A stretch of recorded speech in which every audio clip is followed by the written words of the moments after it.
Listen, beloved people. Sikiza watu wapendwa. For the last 2 weeks, kwa majuma mawili yaliyopita, we've been handling the Samaritan worship. Tumekuwa tukishughulikia ibada ya Kisamaria. And so that we are not confused. Na kwa ili tusiweze kuchanganyikiwa. Samaritan worship, ibada ya Wasamaria, is as a result of the visit of Christ. Ni kama matokeo ya kutembelea kwa Kristo. As Jesus was heading to Jerusalem. Wakati Yesu alikuwa akielekea Yerusalemu. And he stopped at the Jacob's well. Na akasimama kwenye kisiwa cha Yakobo. So he decided to take time there. Kwa hivyo akaamua kuchukua muda hapo. Tukaamua kuchukua muda hapo. To camp at right inside Samaria. Kupiga kambi pale ndani ya Samaria. So we can find out the happenings. Ili tuweze kupata yanayofanyika. If you focus on me, it will be good that way. Iki utanilenga itakuwa vyema hivyo. For now. Kwa sasa. But look at the way it has been. Lakini tazama jinsi imekuwa. If you read the book of John chapter 4, ukisoma kitabu cha Yohana sura ya 4, which is and will still be the main scripture, ambayo imekuwa na bado itakuwa andiko letu kuu, from verse 1, kuanzia mstari wa kwanza, you will find Jesus heading to Jerusalem. Utampata Yesu akielekea Yerusalemu. And then he arrived at the well of Jacob. Halafu anafika kwenye kisima cha Yakobo. And then na kisha there is an encounter. Kuna makabiliano fulani with a certain woman, pamoja na mwanamke fulani, known as a Samaritan woman, ajulikanaye kama mwanamke Msamaria. The place for the meeting, mahali pa mkutano, is Jacob's well. Ni kisima cha Yakobo. And it has a big meaning that is coming ahead of us. Na kuna mkutano mkubwa kabisa ambao unakuja hapa mbele yetu. It has a big meaning. Iko na maana kubwa sana inayokuja hapa mbele yetu. So listen, look at me. Sikiza nitazame sasa. When Jesus began to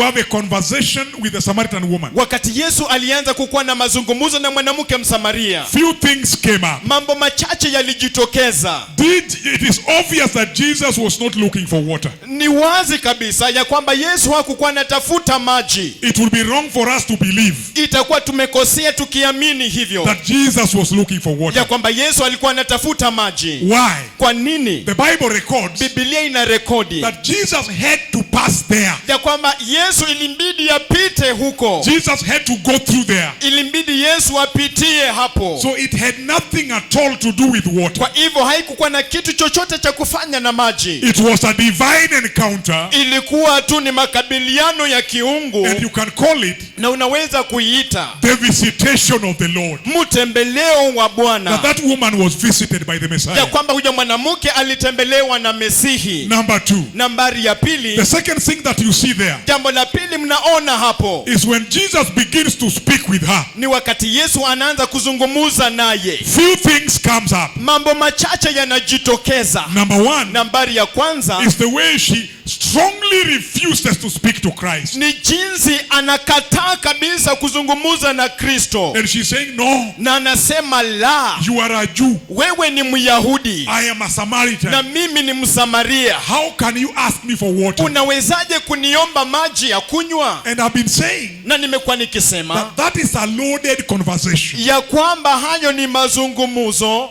kubwa sana. Kubwa sana. You can say, unaweza kusema, you are a Catholic. Wewe ni Mkatoliki. I am a repentant. Mimi ni wa toba. How can we go in the same fellowship? Tunawezaje kwenda kwa ushirika mmoja? You can say, unaweza kusema, you are an SDA. Wewe ni wa SDA. I am a Catholic. Mimi ni wa Katoliki. How can we worship the same God? Tunawezaje kuabudu Mungu mmoja? There was an issue about worship. Kulikuwa na swala hapo kuhusu ibada. That came up. Ambayo ilijitokeza. And so we stood there to go and check. Na kwa hivyo tukasimama hapo kuenda kuchunguza. Why is she rebuking Jesus? Ni kwa nini anamkemea Yesu? Why is she rebuking Jesus? Ni kwa nini anamkemea Yesu? And we found out. Na tukagundua. That yes, it is true. Ya kwamba ndiyo ni kweli. The Samaritans are not Jews. Wasamaria sio Wayahudi. And so there was no relationship between them. Na kwa hivyo hakukuwa na uhusiano kati yao. Worship relationship. relationship. Mahusiano ya kiibada. So today I don't want to go that direction. Na kwa hivyo leo sitaki kwenda mwelekeo huo. Today I want us to check. Leo hii nataka tuchunguze. When Samaritans were inside Israel, wakati wa Samaria walikuwa ndani ya Israeli, and they were not worshiping the God of Israel, na hawakuwa wanamwabudu Mungu wa Israeli. What did it mean? Ni ilimaanisha nini? What was the meaning of that? Maana ya hiyo ilikuwa gani? Let me say again. Wacha niiseme tena. Is it possible, je, inawezekana to join the ministry of repentance and holiness, kujiunga na huduma ya toba na utakatifu, and be inside the ministry of repentance and holiness, na uwe ndani ya huduma ya toba na utakatifu, and not worship the God of the ministry of repentance and holiness? na ukose kumwabudu Mungu wa toba na utakatifu? Is it possible? Je, inawezekana? Is it possible, je, inawezekana to be a bishop kukuwa askofu who does not believe? ambaye haamini? That is where we are going to check today. Hapo ndipo tunaenda kuangalia leo hii. That is that's what we are going to do today. Hapo ndicho tunaenda kufanya leo hii. Let me say again, look at me. Wacha niseme tena, nitazame. Look. Angalia. Is it really possible, je, inawezekana kwa kweli, that the Samaritans ya kwamba Wasamaria entered the nation of God, waliingia katika taifa la Mungu, which is Jerusalem, ambalo ni Yerusalemu, Israel, ni Israeli, and then when they entered, na walipoingia they found out wakapata kuwa that inside Israel ya kwamba ndani ya Israeli there is a God who is being worshipped there, kunaye Mungu ambaye anaabudiwa humo, and they intentionally refused. na wao kimakusudi wakakataa. They intentionally refused to worship the God of Israel. Kimakusudi wakakataa kumwabudu Mungu wa Israeli. Let me say it better. Wacha niiseme bora zaidi. Is it really possible, je, kwa kweli inawezekana, that you can worship the God of Israel, ya kwamba unaweza kumwabudu Mungu wa Israeli while still worshiping the gods of Samaria? ili hali bado unaiabudu miungu ya Samaria? Is it really possible? Je, inawezekana kwa kweli? Is it really possible to be in the ministry of repentance and holiness, Je, inawezekana kweli kwa katika huduma ya toba na utakatifu, with the characters of Catholic? na tabia za Wakatoliki? That is where we are heading today. Hapo ndipo tunaelekea leo hii. You have come from somewhere. Umekuja kutoka mahali. Where did you come from before you joined the ministry? Ulitoka wapi kabla ujiunge na huduma? SDA. Okay. SDA. For as many as for the SDAians, the former SDAs, lift up your head, we see you. Waliokuwa wakihudhuru kanisa la Pastor SDA, Goti, when wake SDA? mikono. All the SDAians, Atama Pastor Goti. You are only 3 SDAs in this church. Oh, okay. Ata wewe. We pia ni SDA. That is serious. That is why.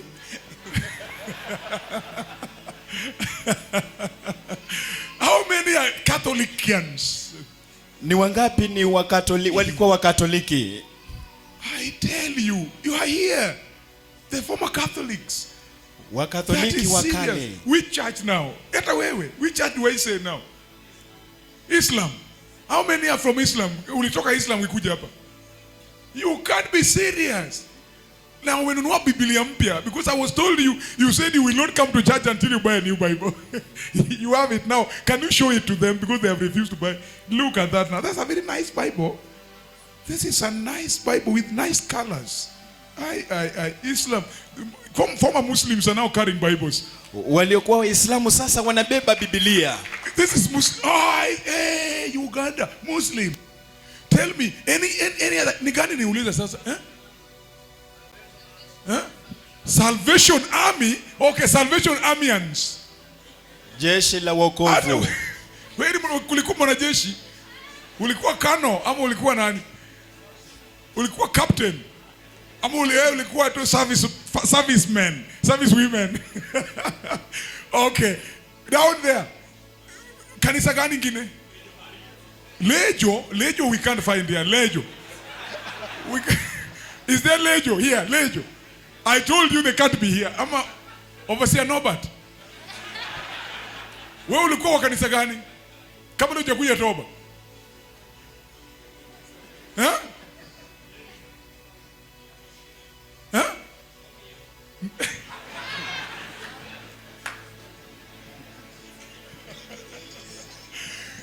Kuna vile unatembea unakaa tu unaumia kabisa.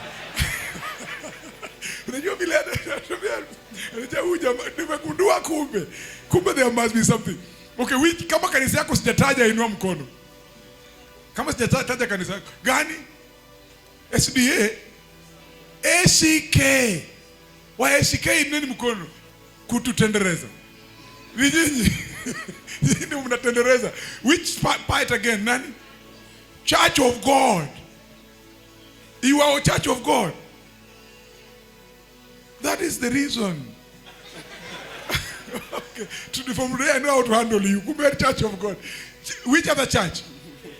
PAG.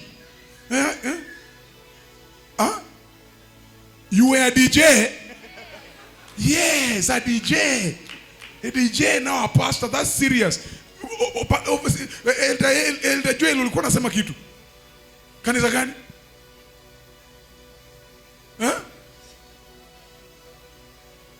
Umepitia kwa hizo zote nimemention. That is worse. That is even worse. Okay. Nani wewe ulikuwa gani ndugu yangu? Pefa. Pentecostal what? Evangelical something. Yeah, Fellowship of Africa. Fellowship of Africa. Nyinyi mko tu Afrika hapa. Okay. Any other person? French Quakers. Nyinyi mlikuwa marafiki huko. French Quakers is for friends, right? That is serious. Nani wa CCA kama mimi? Church of Christ in Africa.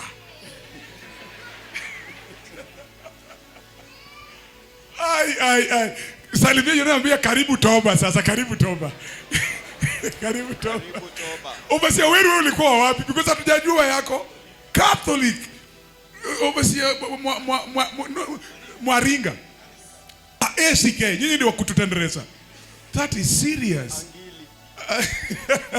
Hallelujah. Hallelujah. So now go with me, beloved people. Kwa hivyo enenda pamoja nami watu wapendwa. To the book of 2 Kings. Katika kitabu cha Wafalme wa Pili. Chapter 17. Sura yake ni ya 17. From verse 26. Kuanzia mstari wa 26. We've read this scripture before. Tumeisoma hili andiko hapo awali. But today we are reading it with a total different idea. Lakini leo tunasoma tukiwa na wazo lingine tofauti. If you are writing a subtopic. Ikiwa unaandika mada ndogo. Write. Andika. The requirements of worship. Matakwa ya ibada. Could it be that the reason why there was a serious contestation? Je, inaweza kuwa sababu ya kukuwepo na hayo makabiliano makali kabisa between Jesus the Samaritan woman? Kati ya Yesu na mwanamke Msamaria. Is because the Samaritans ni kwa sababu wa Samaria did not understand hawakuelewa the requirements of worship. Matakwa ya ibada. So we want to lay ourselves to put ourselves there today. Kwa hivyo tunataka tukajitie hapo leo hii. It was reported to the king of Assyria. Iliripotiwa kwa mfalme wa Ashuri.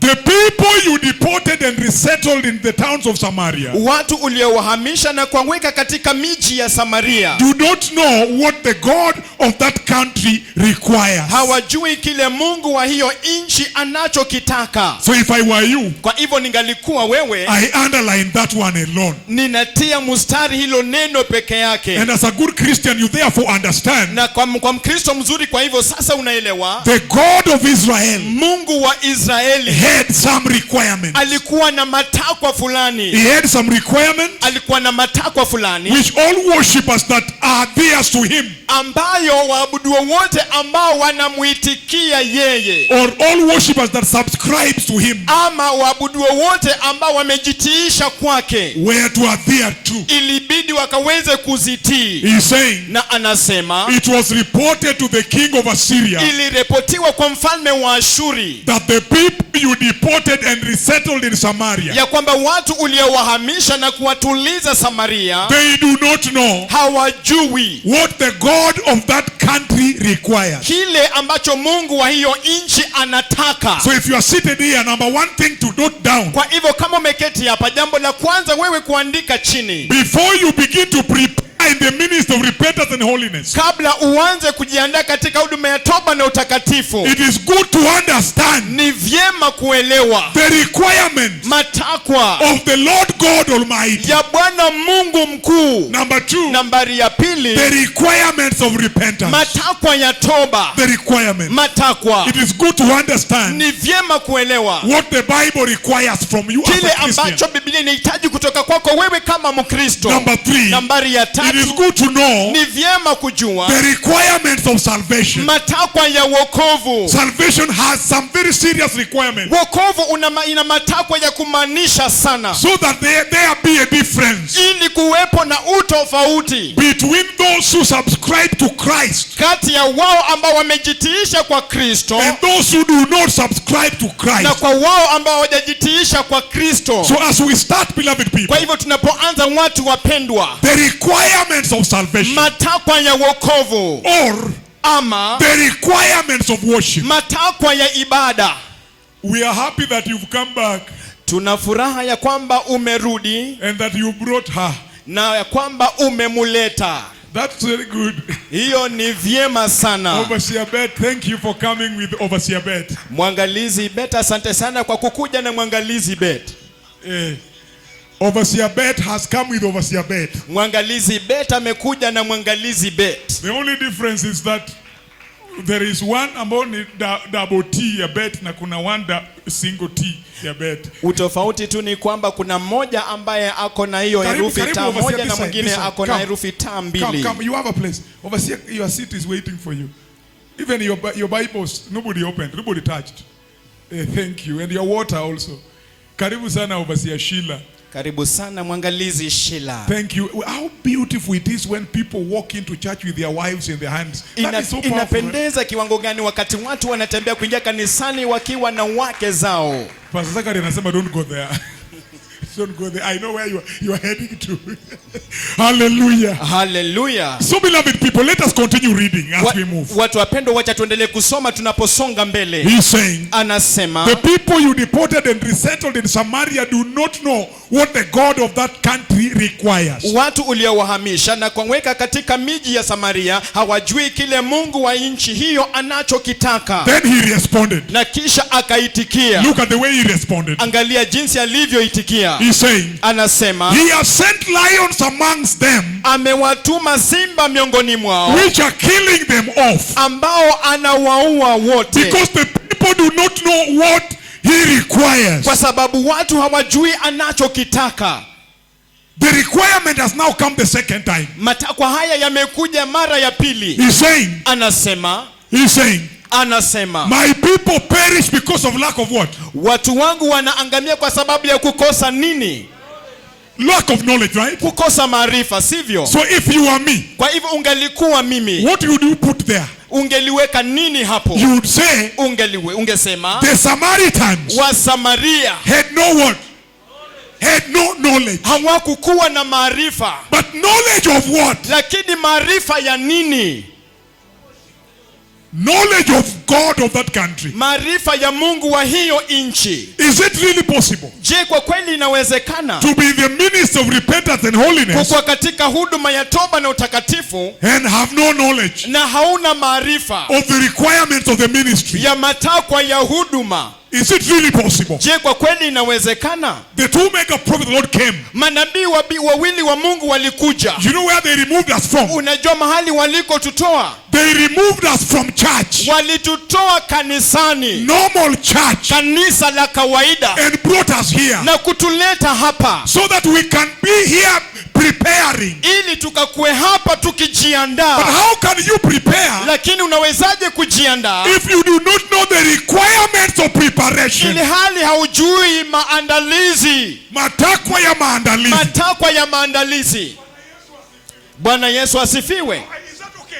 Je, hiyo iko sawa? He's saying, Anasema, because the people do not know the requirements of that God, kwa sababu watu hawajui matakwa ya huyo Mungu, he has sent lions amongst them, ametuma simba miongoni mwao, to kill them. kuwaua. Why were they killed? Ni kwa nini walikuwa wanauawa? Number one, nambari ya kwanza, they were killed because they did not know how to worship. Walikuwa wanauawa kwa sababu hawakujua jinsi ya kuabudu. Number two, nambari ya pili, they did not know who to worship. Hawakujua ni nani wa kumwabudu. And that is why, na hiyo ndio maana, when Jesus meets the Samaritan woman, wakati Yesu anakutana na mwanamke Msamaria, a big encounter, a big debate ensued. Majadiliano makubwa sana yanaanza on where to worship, yani wapi pa kuabudu, and how to worship, na ni vipi kuabudu, and who to worship. na ni nani wa kumwabudu. Jesus says, Yesu akasema, Jerusalem is where worship takes place. Ni mahali ibada inafanyika.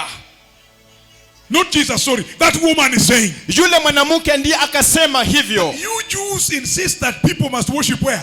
Eti nyinyi Wayahudi mnasisitiza ya kwamba watu lazima waabudu wapi? In Jerusalem. Kule Yerusalemu. But as Samaritans, lakini sisi wa Samaria, we are worshiping on the mountain. Tunaabudu milimani. Then Jesus comes and brings correction. Na kisha Yesu anakuja na kuleta marekebisho. And he says, na anasema, not at all. La sivyo. A time is coming, wakati unakuja, when true worshipers, wakati waabuduo wa kweli, will not be found in Jerusalem, hawatapatikana Yerusalemu, not on the mountain, wala mlimani. The requirement, matakwa, is what kills the church. Ndiyo inaua kanisa. He says so. Anasema hivyo. And then he's saying, na kisha anasema, he has sent lions to kill them, ametuma simba kuwaua, because they do not know the requirement of that God. Kwa sababu hawakujua matakwa ya huyo Mungu. Please continue. The king of Assyria gave this order. Ndipo mfalme wa Ashuru akaamuru hivi, have one of the priests you took from Samaria go back to live there and teach the people what the God of that land does what?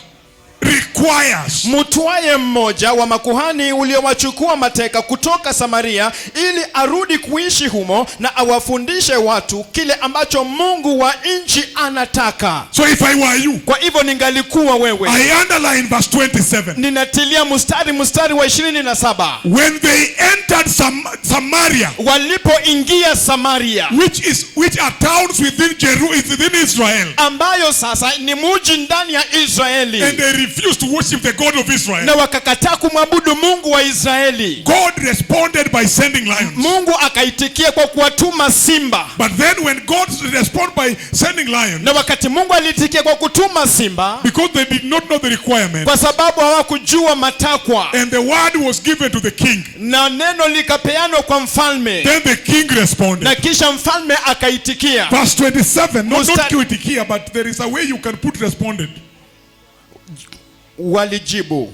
Alijibu, yes. He's saying, the king, verse 27 records the king's response. Mstari wa 27 imerekodi jinsi mfalme alivyojibu. Praise the Lord. Bwana asifiwe. Focus on me again. We are going to write. Just focus on me. Nilenge, tunaenda kuandika, nilenge tu. So in verse 27, kwa hivyo mstari wa 27 is recorded the response of the king. Imerekodiwa jibu la mfalme to the calamity that had stricken the church. Kwa ile shida ambayo ilikuwa imelipiga kanisa. The lions were eating them for not worshiping. Simba walikuwa wanawaua kwa sababu hawaabudu. They were being really eaten. Walikuwa wanaliwa kihasilia. And if you read the Bible, na unaposoma Biblia, there is a place when Israel did not know the requirements, they were eaten by snakes. Do you remember? Kuna mahali ambako Israeli hawakujua kilichohitajika na wakaumwa na nyoka. They were eaten by snakes. Waliliwa na nyoka. So he's saying, kwa hivyo anasema, the lions began to eat them. ya kwamba simba wakaanza kuwaua. Then the king responded. Na kisha mfalme akajibu. How did he respond? Alijibu vipi? He said, akasema, those people, hao watu, if they are well taught, ikiwa wangefundishwa vyema, they can change. Wanaweza kubadilika. If they are well taught, ikiwa watafundishwa vyema. He's saying, anasema, send them a priest, ya kwamba watumie kuhani. And the priest will do what? Na hiyo kuhani atafanya nini? He will go and teach them. Ataenda na awafundishe. And if they are well taught, na ikiwa watafundishika vyema, they have capacity to change. Wako na uweza wa kubadilika. Beloved people, Watu wapendwa, in your journey of salvation, katika safari yako ya wokovu, never ignore the importance of biblical teachings. katu usipuuze umuhimu wa mafundisho ya kibibilia. Never ever ignore the importance of coming to church on Sunday. Katu usipuuze umuhimu wa kukuja kanisani Jumapili. Do not ignore carrying the Bible to the church. Usipuuze kuibeba Biblia na kukuja kanisani. Please don't ignore reading your Bible. Tafadhali usipuuze kuisoma Biblia yako. Do not ignore practicing what your Bible is saying. Usipuuze kutenda kile ambacho Biblia yako inakuambia. When there was a problem, Wakati kulikuwa na shida, the king responded mfalme alijibu by sending them teachings kwa kuwatumia mafundisho so they can be taught. ili wakafundishwe. How are they supposed to be taught? Walipaswa kufundishwa vipi? The book of Exodus, Kitabu cha Kutoka. as we start the teaching of today. Tunapoanza mafundisho ya leo hii, The book of Exodus chapter 18. kitabu cha Kutoka sura yake ni ya 18. In the mighty name of Jesus. Katika jina kuu la Yesu. The book of Exodus chapter 18, if you are there. Kitabu cha Kutoka sura yake ni ya 18. Ikiwa umefika hapo, Say amen. sema amina. Nobody is saying amen, please. Hakuna anayesema amina tafadhali. Are you going to say amen today? Je, mnaenda kusema amina leo hii? Look at what he's saying. Angalia kile anachosema. He's saying, Anasema, verse 17. mstari wa 17. Moses' father-in-law replied, Baba mkwe wa Mose akamjibu, what you are doing is not good. unachofanya sio kizuri. You and these people who come to you will only wear yourselves out. Wewe pamoja na watu hawa wanaokujia mtajichosha bure. The work is too heavy for you. Kazi ni nzito sana kwako. You cannot handle it alone. Huwezi kuibeba mwenyewe. Listen now to me and I will give you some advice. Sasa nisikilize nami nitakupa shauri. And may God be with you. Na Mungu awe pamoja nawe. You must be the people's representative Yapasa wewe uwe mwakilishi wa watu before God. mbele za Mungu. Represent them before God. Unawakilisha mbele za Mungu. Bring their disputes to him. Ulete mashauri yao kwake. Verse 20 is where I was targeting. Mstari wa 20 hapo ndipo tunaanza. Teach them the decrees and the instructions. Uwafundishe amri na sheria. Teach them the decrees and the instructions. Tena wafundishe amri na sheria. And show them the way they should live. Na uwaonyeshe namna ya kuishi. And how to behave. Na kazi inayopasa kufanya. He's saying, anasema Israel has just come out of Egypt. Israeli wametoka tu Misri. They have all passed through the blood. Wote wametupitia kwa damu. They have all been saved. Wote wameokolewa. They are heading to Canaan. Wanaelekea Kanani. But on the way, lakini njiani, there is a requirement of teachings. Kuna mahitaji ya mafundisho. So they may know how to relate with this God. Ili wajue namna ya kujihusisha na huyu Mungu. It is important for them to be taught. Ni vyema kwao kufundishwa. So Jethro comes. Kwa hivyo Jethro akaja. And tells Moses. Na akamwambia Mose. Number one. Nambari ya kwanza. You will be their representative. Wewe utakuwa mwakilishi wao. But number two is saying. Lakini nambari ya pili anasema. Teach them the requirements. Wafundishe matakwa. And the instructions. Na maagizo. It is possible. Ni inawezekana. To be in church. Kukuwa kanisani. Without following the instructions. Bila kufuatilia maagizo. Of the church. Ya kanisa. It is possible. Inawezekana. So worship that pleases the Lord. Kwa hivyo ibada inayompendeza Bwana. Is fully adhering to the instructions of the Bible. Imejitiisha vikamilifu kwa maagizo ya Biblia. Ni kujitiisha. Ni kujitiisha kwa ukamilifu. Kwa maagizo ya Biblia. Number two, beloved people. Nambari ya pili, watu wapendwa. He is telling Moses. Anamwambia Mose. Go to the people. Enenda kwa watu. And teach them how to behave. Na ukawafundishe namna ya kujiendeleza. Yesterday we heard. Jana tulisikia. Our father saying. Mababa zetu wakisema. On top of faith. Ya kwamba juu ya imani. Now add actions. Sasa ongezea matendo. But what is action? Lakini matendo ni nini? How you behave. Ni jinsi unajiendeleza. What does it mean? Inamaanisha nini? Salvation. Wokovu. Though received by faith. Ingawaje yapokelewa kwa imani. Should alter your behavior. Lazima ikaambatanishwe na tabia zako. Lazima ikabadilishe tabia zako. Should alter your behavior. lazima ibadilishe tabia zako. He's saying, Anasema Moses, Musa, go to the church enenda kwa kanisa and tell them, na uambie if they worship correctly, ikiwa wataabudu ipasavyo, their behavior must change. tabia yao lazima ibadilike. So go tell them to focus on their behavior. Kwa hivyo enenda ukawaambie wakalenge tabia zao. Ever since you joined, Tangu ulipojiunga, has your behavior changed? tabia yako imebadilika. Which means Inamaanisha worship is a transformation of behavior. ibada ni mabadilisho ya tabia. Or you can say salvation Ama unasema wokovu is only salvation ni wokovu tu if it will have capacity to transform your behavior. ikiwa imebadilisha, ina uwezo wa kubadilisha tabia yako. Ikiwa itakuwa na uwezo Ikiwa itakuwa na uwezo ya kubadilisha tabia yako. ya kubadilisha tabia yako, Which means inamaanisha do not settle to a salvation ya kwamba wewe usitulie kwa wokovu that has no capacity. ambayo haina uwezo. Number one, Nambari ya to kwanza, transform. kubadilisha. Salvation must transform. Wokovu lazima ubadilishe. Salvation must transform. Wokovu lazima ubadilishe. That is what the Bible is saying. Hicho ndicho Biblia inasema. So it means Kwa hivyo inamaanisha the Samaritan people, watu wa Samaria they came with Samaritan characters walikuja na tabia za Kisamaria and settled in na Israel wakatulia Israeli with Samaritan characters. na tabia za Kisamaria. Bwana Yesu asifiwe. Hiyo inashangaza, sivyo? Just like coming from Islam and then settling in the ministry with Islamic characters. Ni kama tukutoka kwa Uislamu unakuja kwa huduma na unatulia katika huduma na tabia za Kiislamu. Overseer, wewe tulikuwa tunauliza watu kabla hujakuja walikuwa kanisa gani? Wewe ulikuwa kanisa gani kabla hujakuja? Kabla hujaingia topa. ACK. Watu wa kutendereza. Ama sio hao? Sio wao? Tendereza ni gani basi? ACK pia kutendereza. Kuna kuwa na ACK na CCK. Overseer, wewe ulikuwa gani? Lejo. Ukiona vile ameprotest against Lejo and defended Church of God. Church of God, not Lejo. Bwana Yesu asifiwe. Bwana Yesu asifiwe. It is like saying, ni kama kusema before salvation, kabla ya wokovu you used to be a drunkard. Ulikuwa mlevi. I heard a very famous preacher saying this week. Did you hear him? A very famous preacher was saying, nilimsikia mchungaji mmoja ambaye anajulikana sana akisema that I can't believe that pastor was playing a keyboard for me na alikuwa ameenda kulewa. Ya kwamba siwezi amini ya kwamba huyo mchungaji alikuwa anacheza kinanda lakini pia alikuwa anaenda kulewa. A certain famous preacher, yani a pastor amekuja akapiga keyboard na kumbe ni mlevi.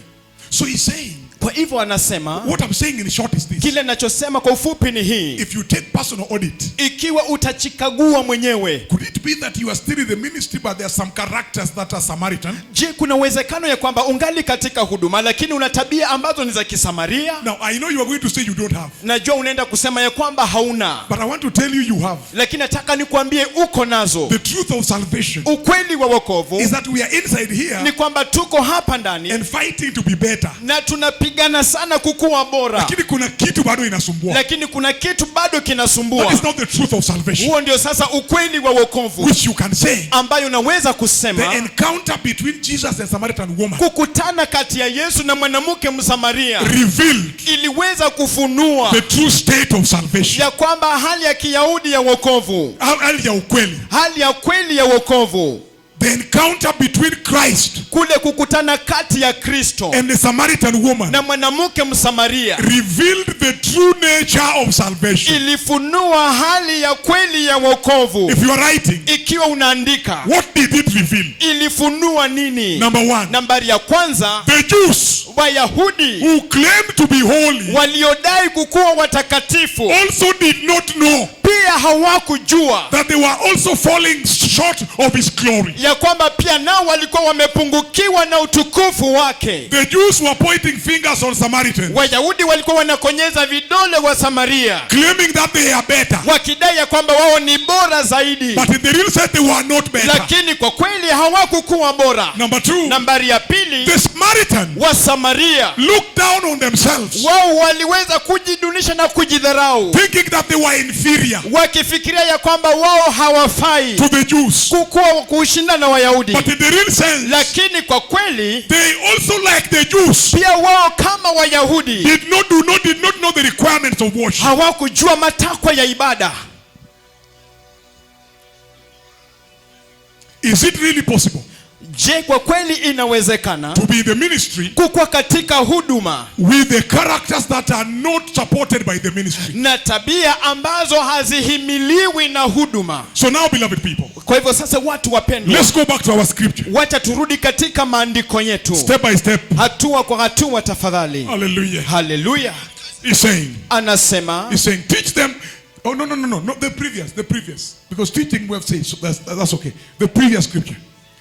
He's saying, anasema teach them the requirements. ya kwamba wafundishe matakwa. Verse 27, we have already read. Mstari wa 28 now. 27 tayari tumesoma. Verse 28. Mstari wa 28. Second Kings over here, Second Kings. He's saying, so one of the priests who had been exiled from Samaria came to live in Bethel and taught them how to do what? Basi mmoja wa makuhani ambaye alikuwa amepelekwa uhamishoni kutoka Samaria akaja kuishi Betheli na kuwafundisha jinsi ya kumwabudu Bwana. The importance of a pastor in this generation. Umuhimu wa mchungaji katika hiki kizazi. When a nation was going astray, Wakati taifa lilikuwa linapotoka, he did not send the generals. yeye hakutuma majenerali, He sent a pastor alimtuma mchungaji to go there kuenda huko and restore holiness na kurejesha utakatifu in the house. katika nyumba. When they were being killed by lions, Wakati walikuwa wanauawa na simba, they knew how to respond. walijua jinsi ya kujibu. He says, Anasema go teach them worship. enenda ukawafundishe namna ya kuabudu, They will change.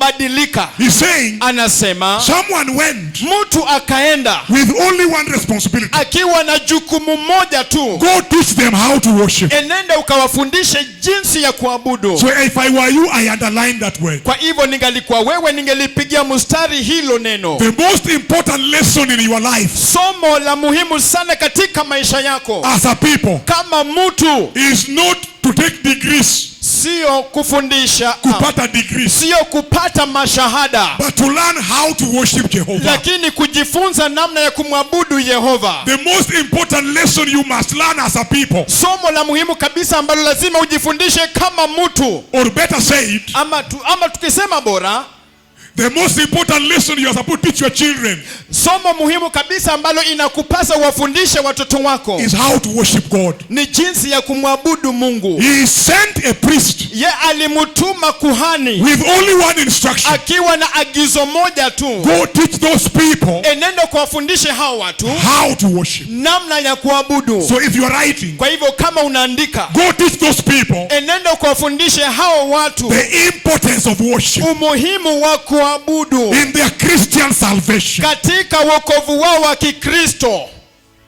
Go teach them the requirements of worship Enenda ukawafundishe matakwa ya ibada in their Christian salvation. katika wokovu wao wa Kikristo. Go teach them how to behave as a Christian, Enenda ukawafundishe namna ya kujiendeleza kama Mkristo, how to walk as a Christian. jinsi ya kutembea kama Mkristo. Go check if their characters has changed. Enda ukachunguze ukone kama tabia zao zimenyoroka. Go inquire Enenda na ukaulizie whether their stay in Israel has changed them. ikiwa kukaa kwao Israeli kumewabadilisha. Go inquire Enenda ukaulize whether ever since they received the blood, ikiwa tangu walipopokea damu, has the blood changed them. je, hiyo damu imewabadilisha? Go and inquire Enenda na ukaulizie whether joining the ministry has changed them. ikiwa kujiunga na huduma imewabadilisha. Go and inquire Enenda na ukaulize whether being a member of the ministry has brought changes in their Christian life. ikiwa kukuwa mshirika katika huduma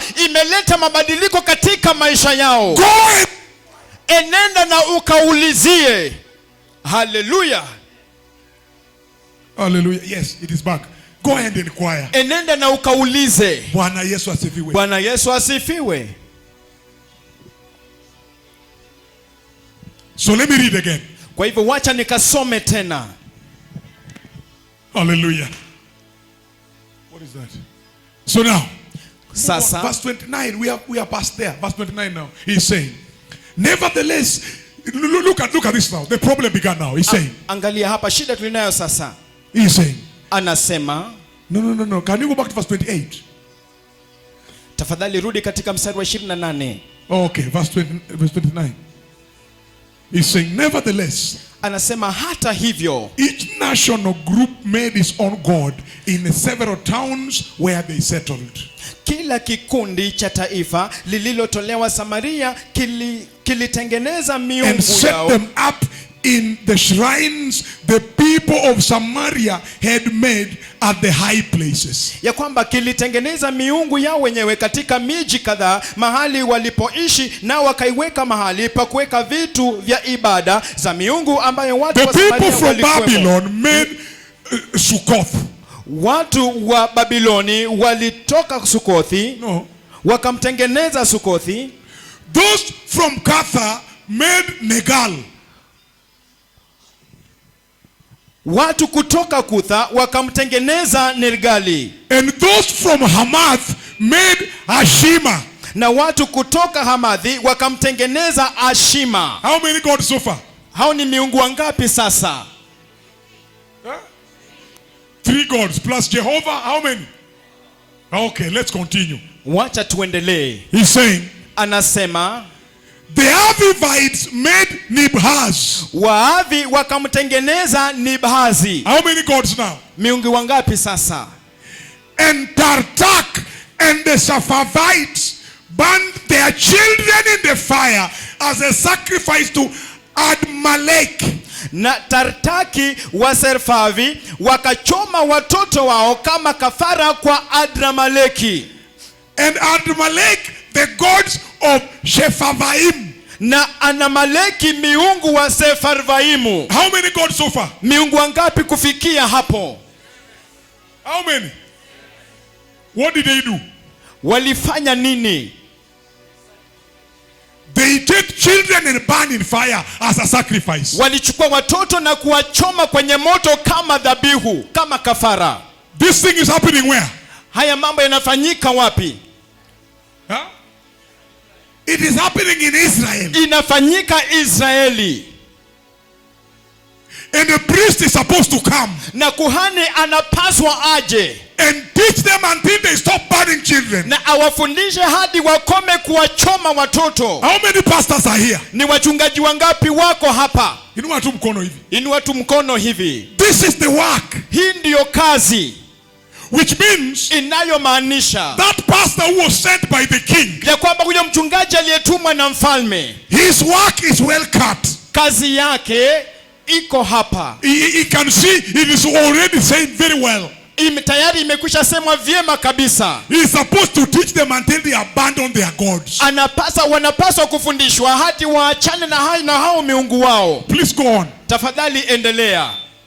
I want to be fast a bit. Go on, he's saying. Tafadhali endelea. Anasema, they worship the Lord. Wakamwabudu Bwana. So stop there. Koma hapo. Stop there. Just look at me. Kome hapo, niangalie tu. Of the 7 gods, kwa miungu wa 7, kwa wale miungu 7, kwa wale miungu 7, they also did not abandon Jehovah. Pia hawakumuacha Yehova. I had a friend who is an Indian. Niko na rafiki ambaye ni Muhindi. She told me, aliniambia, that in their nation, ya kwamba katika taifa lao, they have 300 million gods. Wako na miungu milioni 300.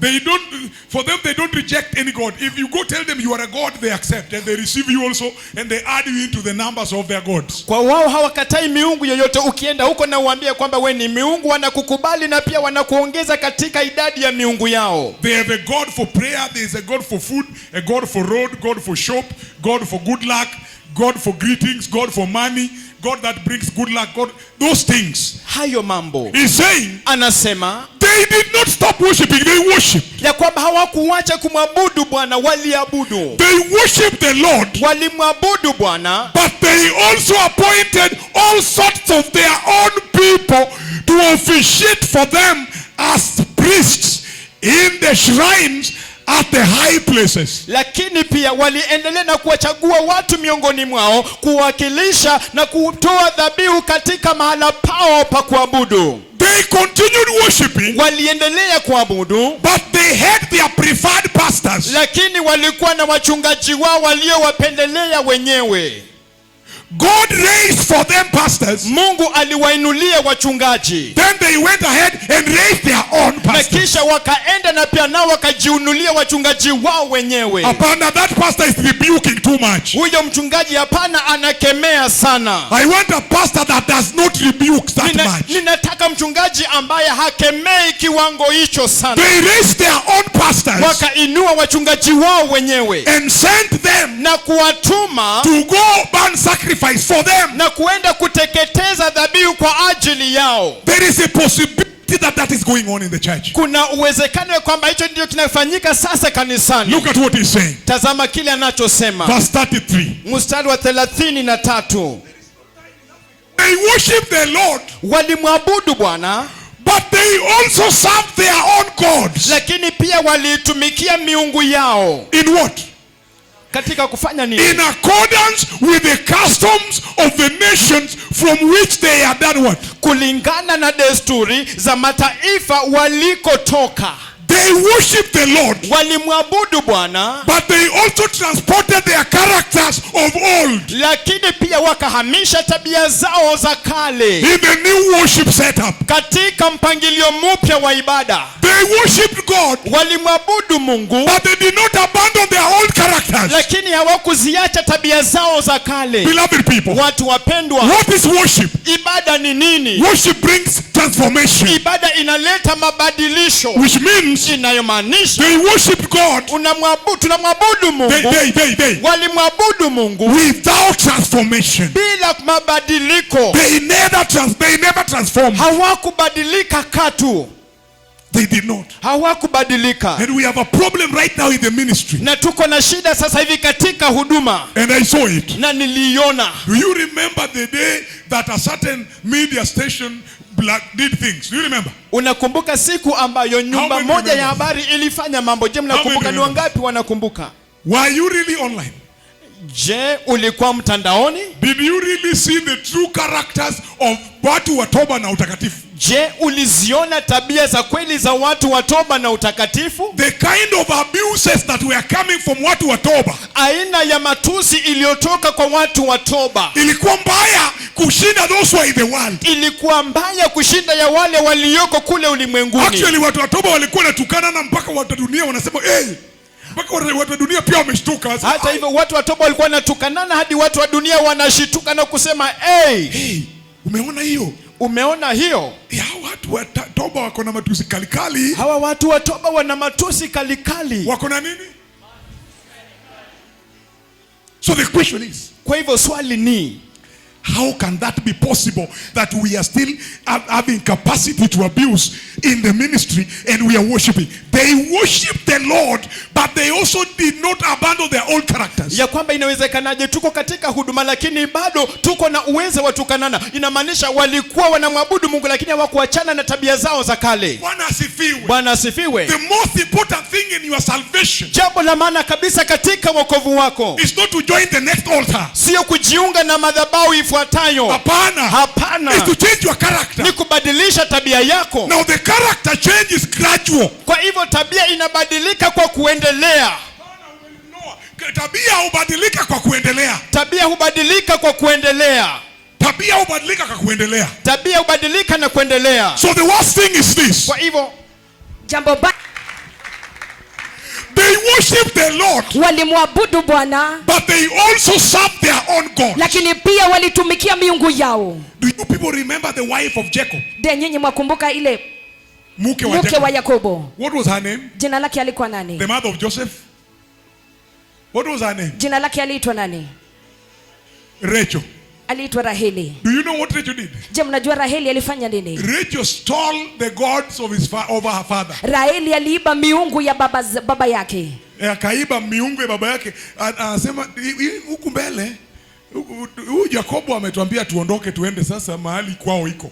Akasema huyu Yakobo ametuambia tuende mahali kwao kuko. Na huyu Yakobo unajua tunaabudu Mungu wake na Mungu wake hatujawahi fanya nini? Hatujawahi muona. Na hii safari inahitaji backup of who? Of gods. Hii safari inahitaji uwe na backup of gods. Mambo inaweza enda mrama. So Mungu zenye nimejua kwa miaka mingi, let me take and go with.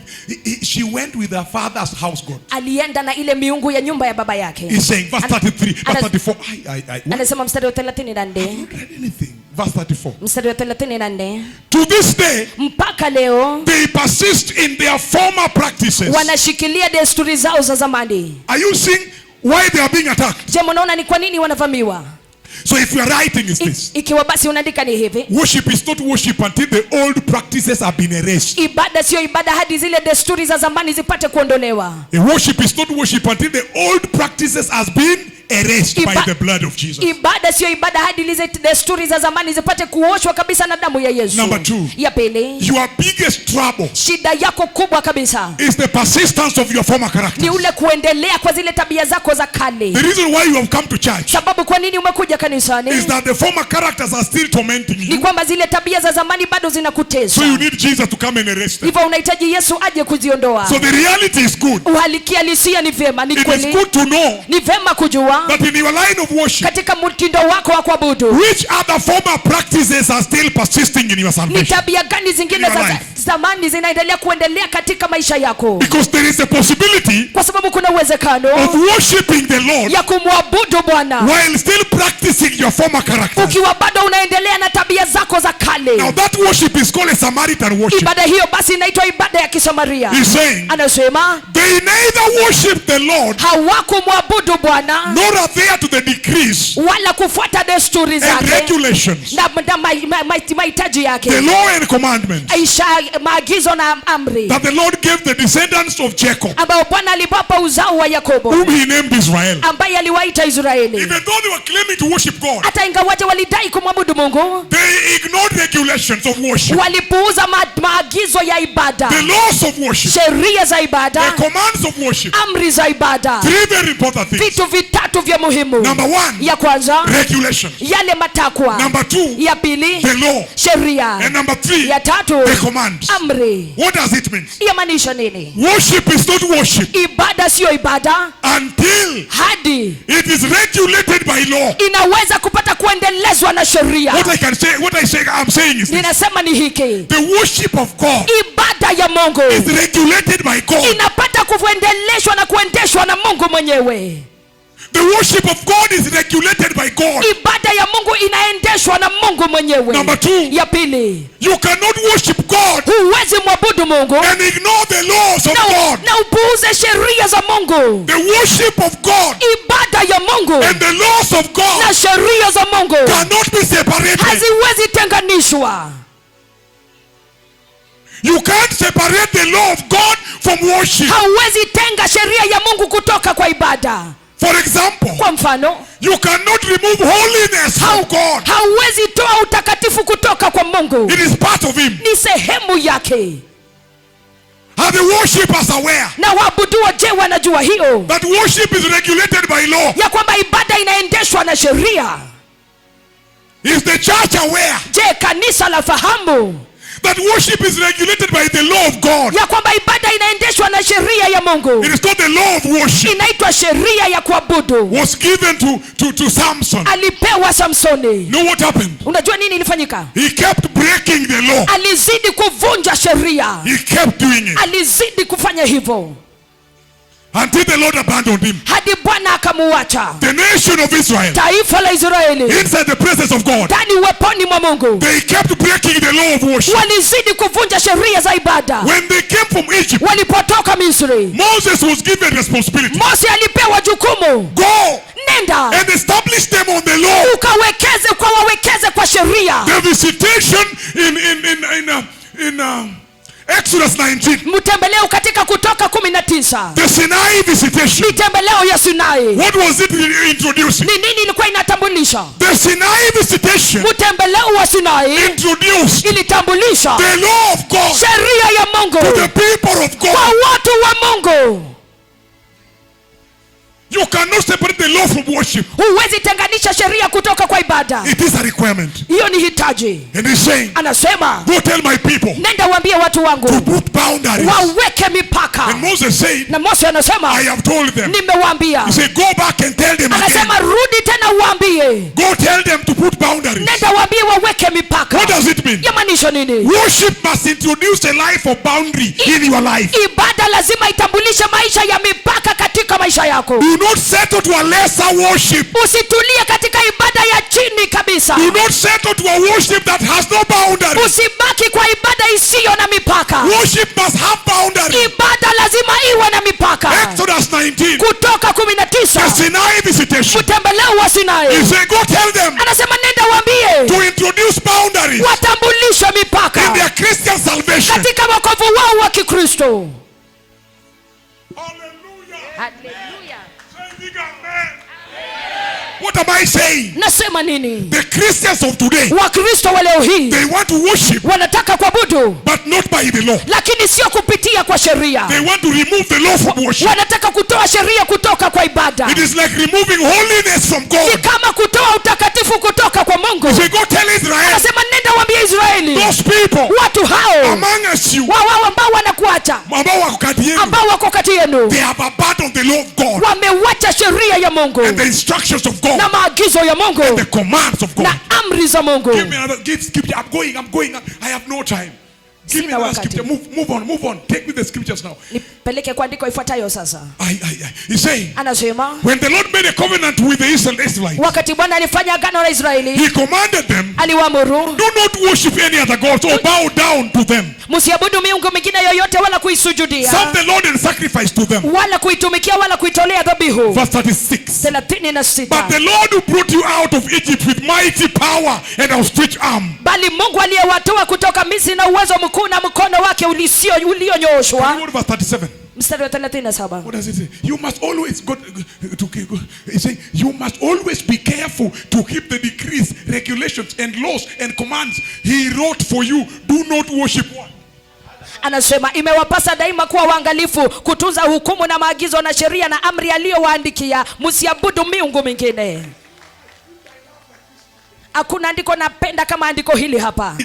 This is very powerful. Andiko hili la nguvu kabisa. He's saying Anasema you must always be very careful. imewapasa kabisa muwe waangalifu. So even that alone, hata hiyo peke yake, you can say unaweza sema worship introduces a life of carefulness. ibada inatambulisha mtindo wa maisha wa kujali kabisa, Which means ambayo yamaanisha remove carelessness. tafadhali ondoa kutojali. Remove carelessness from your salvation. Ondoa kutojali kutoka kwa wokovu wako. It me, I just don't care. Ya kwamba hata mimi sijali tu. You must care. God cares. Lazima ujali, Mungu anajali. He said you must be careful. Anasema lazima uwe mwangalifu na ujichunge. Go tell Israel Nenda ambia Israeli to abandon the carelessness of Egypt. waachane kabisa na ule kutojali wa Misri. Once they enter the church, Wakisha ingia kanisani, remove the carelessness of the churches you came from. ondoa kutojali wa makanisa mliotoka. Right here, Sasa hapa ndani we are preparing for the coming of the Messiah. tunajiandaa kwa kuja kwa Masihi. Remove carelessness. Ondoa kutojali. Number one. Ya kwanza, Carelessness from your tongues. kutojali kutoka kwa ndimi zenu. You can't just say anything. Huwezi sema tu chochote.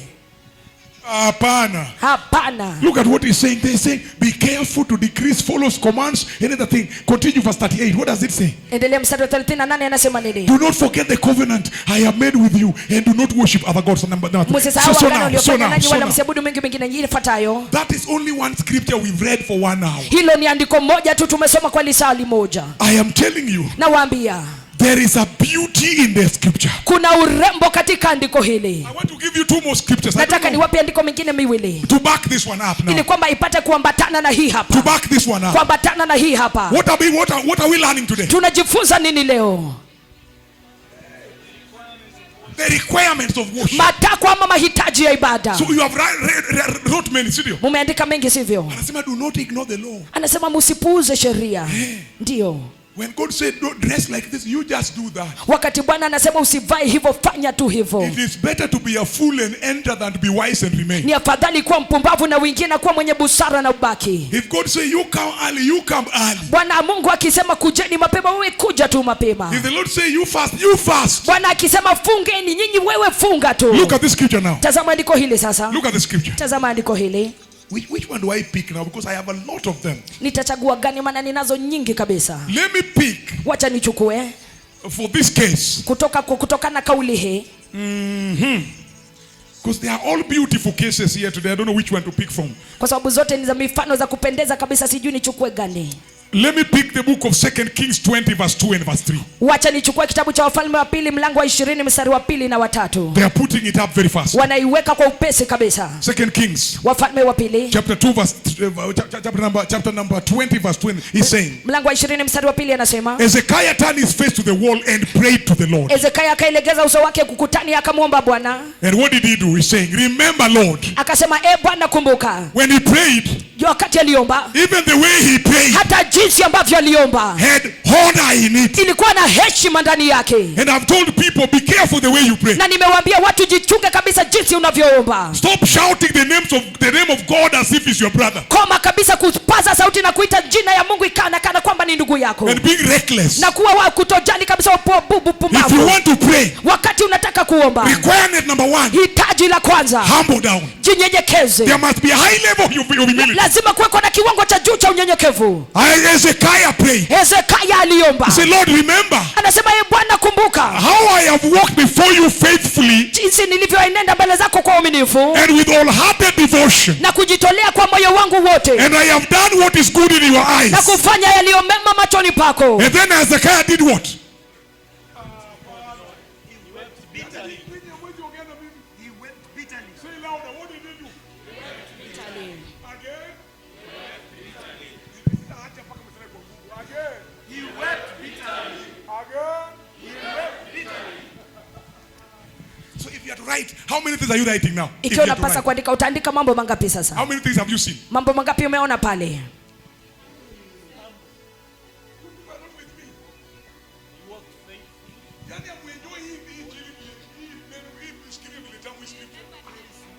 Look at what he's saying. Tazama anachosema. Number 1 thing. Ya kwanza, jambo la kwanza. How I have walked before you faithfully. Jinsi ambavyo nimetembea mbele zako kwa uaminifu. So for example, you are now overseer Mwaringa. Kwa mfano sasa wewe ni mwangalizi Mwaringa. And you are going to preach in a fellowship. Na unaenda kuhubiri kwa ushirika wa nyumbani. That is enough. Hiyo yatosha. He's saying, anasema, Lord, Bwana, if there is one thing you need to remember, ikiwa kuna kitu moja wapasa kukumbuka, it's not how I preach. Sio jinsi nilihubiri. Not how I do anything. Sio jinsi nilifanya chochote. Just remember how I have been walking. Kumbuka jinsi nimekuwa nikitembea. Which means hayo maanisha salvation wokovu must introduce in your life. Lazima itambulishe maishani mwako. A holy walk. Mtembeo mtakatifu. A holy walk. Mtembeo mtakatifu. Just hold that scripture. Just hold it. Shika tu andiko hilo pale. Read for me the book of Genesis 17 verse 1. Soma pamoja nami Mwanzo 17 mstari wake wa kwanza. Genesis 17 verse 1. Mwanzo 17 mstari wa kwanza. As we back this scripture here. Tutakaporudi kwa andiko hili hapa. He's saying, anasema, remember how I have been walking. Kumbuka jinsi nimekuwa nikitembea. If God is to remember. Ikiwa Mungu anapasa akumbuke. When did you join the ministry? Uliungana na huduma lini? 2015. Mwaka 2015. From 2015. Tokea mwaka 2015 to 2026. hadi mwaka 2029. That is 11 years. Hiyo ni miaka 11. The question is, swali ni not how you have worshipped. Sio jinsi umeabudu. But how you have done what? How you have walked. Na jinsi umetembea. How you have been walking. Jinsi ambavyo umekuwa ukitembea. We are waiting. When Abraham was 99 years old, when Abraham was 99 years old, the Lord appeared to him. The Lord appeared to him and said, I am God Almighty. I am God Almighty. Walk before me. Walk before me. And be blameless. And be blameless.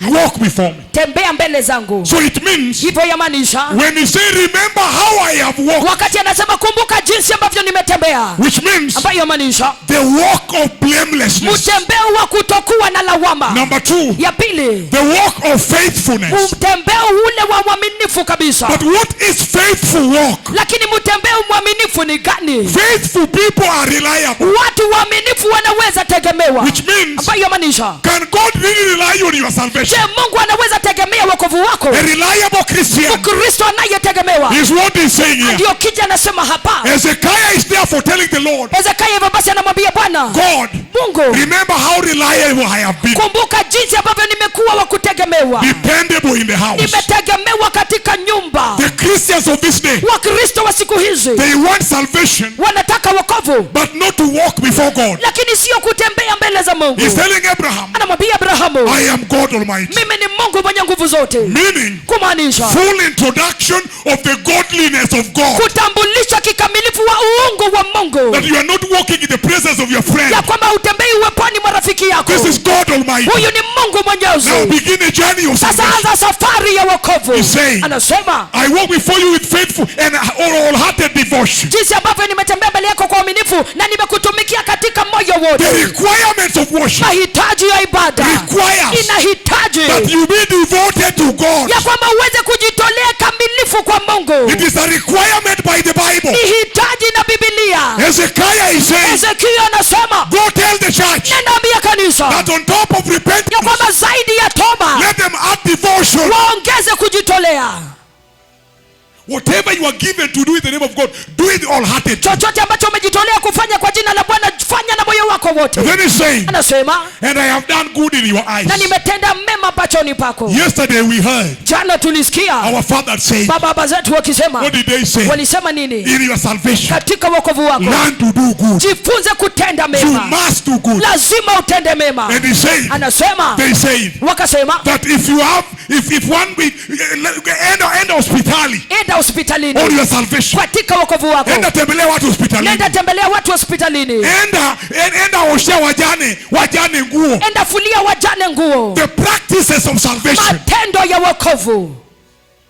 That's what we are saying. Hicho ndicho tunasema. Hezekiah is saying so. Hezekia anasema hivyo. Bwana Yesu asifiwe. Bwana Yesu asifiwe. But now, Lakini sasa I want to bring a new angle today. nataka niwapande mwelekeo mpya ama mtazamo mpya leo I want hii. to bring a new angle, Na nataka nilete mtazamo mpya leo which I really long to bring. ambayo natamani kabisa kuwaleteni. Let me bring to you the book of 2 Kings, Wacha niwaleteni kitabu cha Wafalme wa Pili, chapter 20, mlango wa 20 verse 12 mstari wa 12 to verse 19. hadi 19. The same Hezekiah, Hezekia yule he has just wept before the Lord, amelia kwa uchungu kabisa mbele za Bwana, and the Lord healed him. na Bwana akamsikia akamponya. And then Na kisha the king of Babylon has sent people mfalme wa Babeli ametuma watu to come and greet him for his healing. wakuja wamsalimu kwa sababu ya uponyaji wake. How many are with me? How many are with me? Wangapi wako pamoja na mimi? This side, they are not in church. Are you with me? Je, mko pamoja na mimi? Look at me now. Look, I'm finishing. I know you are already feeling hungry, but now hata nimejaribu, nimeanza tu few minutes ago. Why is my time?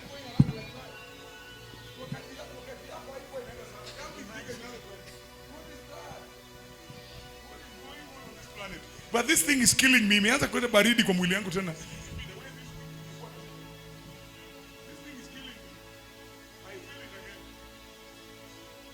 Hallelujah. Hallelujah. So now, Kwa hivyo sasa, look at me. Look at me. Look. munitazame. Tell your neighbor to look at me. Ambia jirani yako atazame askofu. Amesema ananiangalia.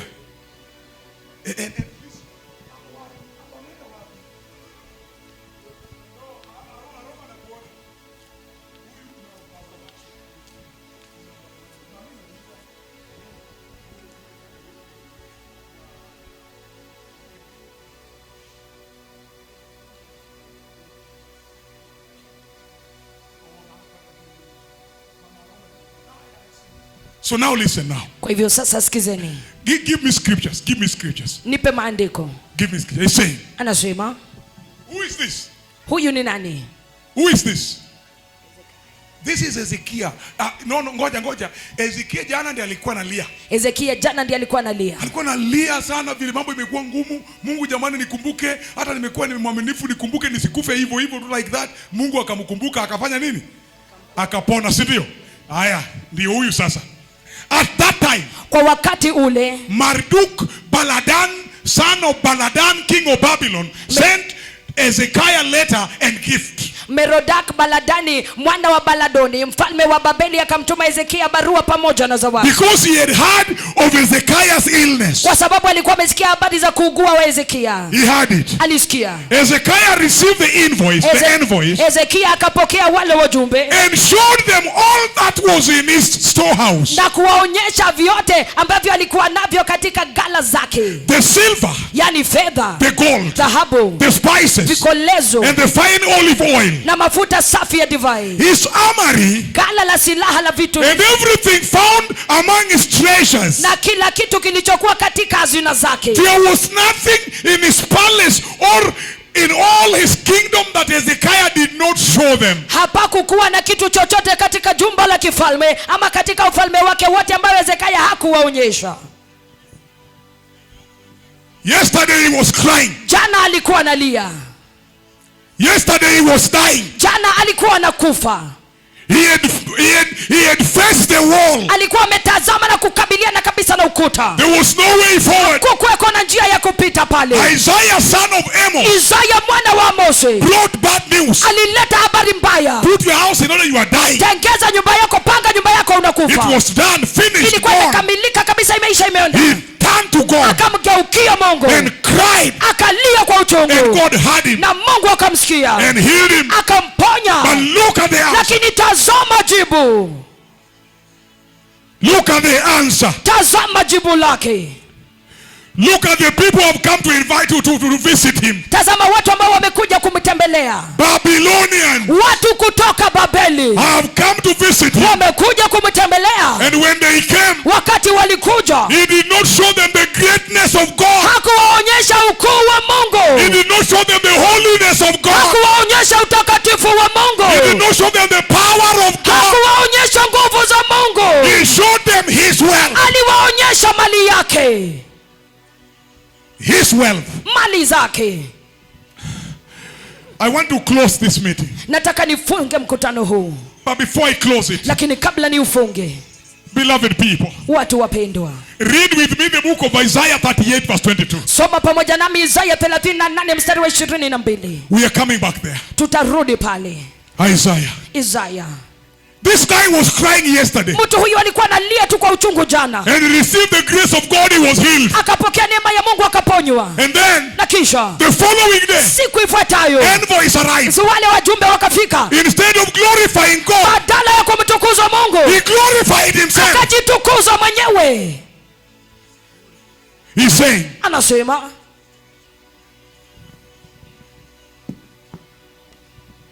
Hezekiah had asked, Hezekia alikuwa ameuliza, what will be the sign that I will go up to the temple of the Lord? ni ishara ipi kwamba nitapanda kwenda hekaluni mwa Bwana? You know when this deal is written? Mnajua hii imeandikwa wapi? Look, I'm here. Niko hapa. Do you know when this time is? Je, unajua wakati huu ni wakati gani? Here he is still sick. Hapa bado ni mgonjwa, Here he cannot walk. hapa hawezi tembea, Here he is dying. hapa anakufa. Look at the beautiful question. Tazama swali la kupendeza, When will I go to the temple of the Lord? nitaenda lini katika hekalu la Bwana? Because trouble has crushed Kwa him. sababu shida imemkamata, Life is hard. maisha ni magumu, Diseases are killing him. magonjwa yanamuua, Auctioneers are coming. wale waliokopa pesa zao wanakuja, Life is hard. maisha ni magumu, The words na maneno are very ni holy. matakatifu. When life is hard, Wakati maisha ni magumu, words become holy. maneno yanakuwa matakatifu. Hezekia akauliza, ni ishara itakuwa ipi To the temple of the Lord. kwamba nitapanda kwenda hekaluni mwa Bwana? And Na kisha Isaya anakuja. Wakati Isaya anakuja, Hezekia is saved.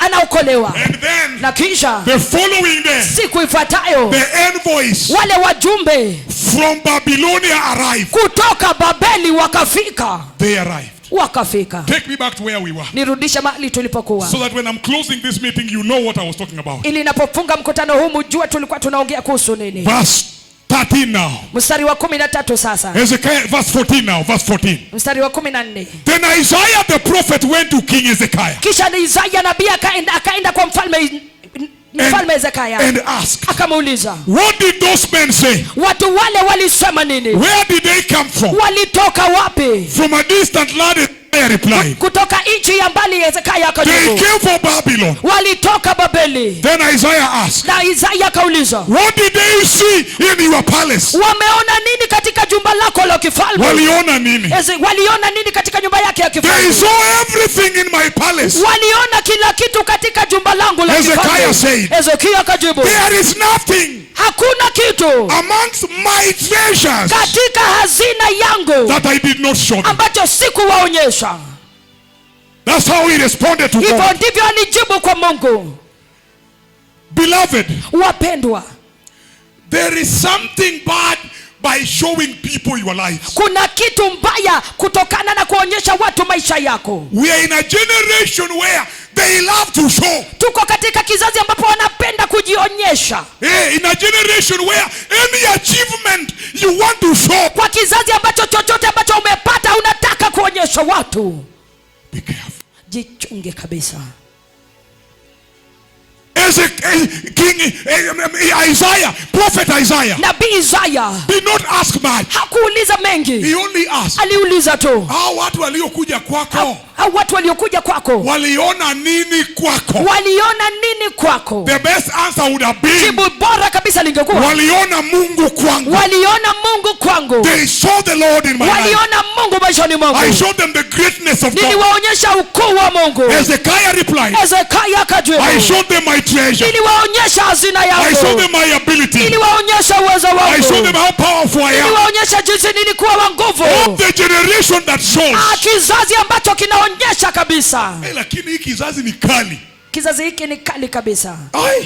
Look at what Isaiah answered. Tazama kile ambacho Isaya alijibu. Verse 16. Mstari wa 16. Isaiah answered. Isaya akajibu. He said, Akamwambia. then Isaiah said to Hezekiah, Kisha Isaya akamwambia Hezekia, hear the word of the Lord. sikia neno la Bwana. The time will surely come Hakika wakati utakuja when everything in your palace ambao kila kitu katika jumba lako la and kifalme all that your predecessors have stored until this day na vyote vile ambavyo baba zako waliweka akiba mpaka siku hii ya will leo be carried to Babylon. vitachukuliwa kwenda Babeli. Nothing will be left. Hakuna chochote kitakachobaki. Says the Lord. Asema Bwana. Because you did not have Kwa boundaries. sababu haukuwa na mipaka. You are showing people you are married. Ulikuwa unaonyesha watu ndoa zako. Umeshika mimba unaonyesha. Umeshika mimba unaonyesha.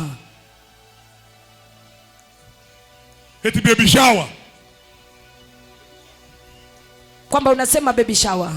And you are calling people, many, to come and celebrate. Eti umeshika mimba. You are not aware that the Babylonians are also seeing. Ya kwamba unaita watu wengi kuja kusherehekea kwamba umepata ujauzito, haujui ya kwamba watu wa Babeli wanaona. And the Babylonians have nothing good for Israel. Na watu wa Babeli hawana chochote kizuri kwa watu wa Israeli. You are showing people your house. Unaonyesha watu nyumba yako. You are showing people your statuses. Unaonyesha watu hali yako jinsi unaendelea. And your achievements. Na jinsi yale ambayo umepata. You are paraded your children on social media. Unawaweka watoto wako kule kwenye mitandao. You are showing them what? Unawaonyesha nini? Show them the Lord. Waonyeshe Bwana. Do not show them your achievements. Usiwaonyeshe mapato yako. They will be carried out. They will be carried away. Wataondolewa kabisa, watatupwa kabisa na mambo hayo.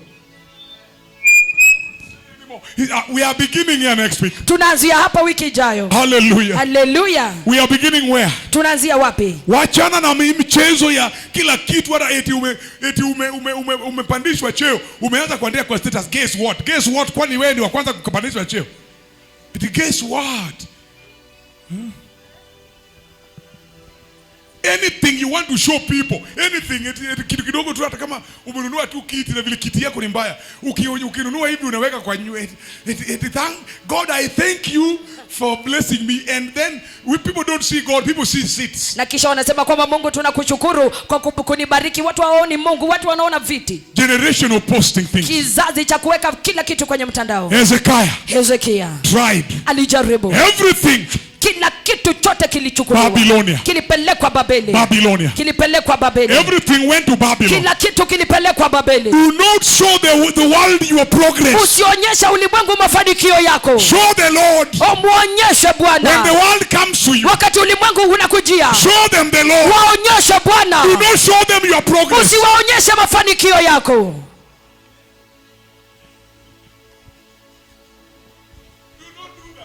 Usifanye hivyo. Me, I want to stop there now. Nataka nikome pale sasa. What is this now? It is 1:30. I stop. I can't go on. I can't. But then now look at the messages. We've not touched anything. We only touched 2 scriptures. So what is this? When will I clear these scriptures? Tazama jumbe, hatujaguza chochote, tumeguza maandiko mawili tu. Only here. And in all these scriptures, all this, that's not right.